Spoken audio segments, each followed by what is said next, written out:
this is Sultan. Welcome to Embedded Zone. Today I will introduce you with embedded. So let's start.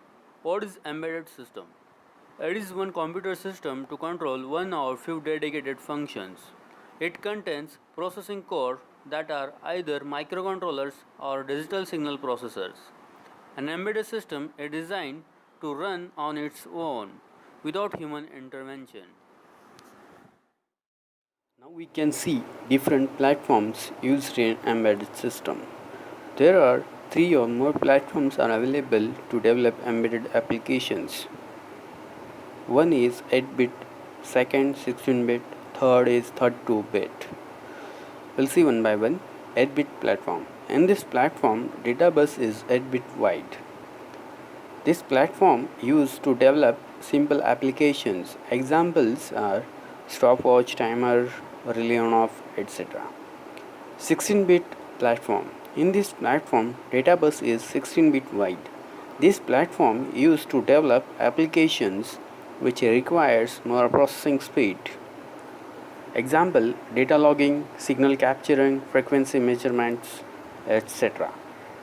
32-bit platform. In this platform, data bus is 32-bit wide.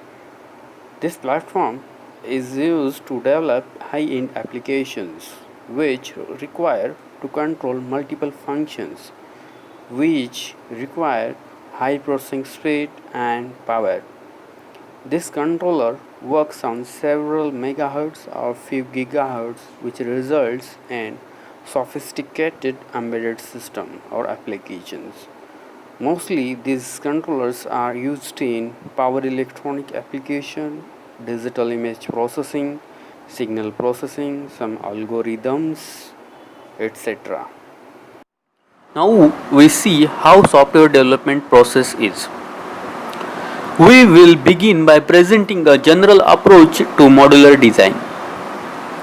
In specific, we will discuss how to organize software blocks in an effective manner. The ultimate success of an embedded system project depends on both on its software and hardware. The main objective of this class is to combine effective design processes together with practical software techniques in order to develop quality embedded system. Writing good software is an art that must be developed and cannot be added on at the end of the project. Just like any other discipline, we need to maintain discipline in writing the codes. Following are the steps to follow in the development process. First, requirement understanding. Second, writing algorithms. Third, flowchart. Convert the given algorithm into the flowchart. Writing codes. Testing.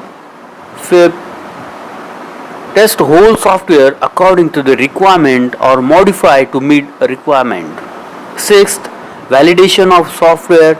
Seventh, release to the customer or clients. Eighth, the maintenance, that software should easily add or remove any feature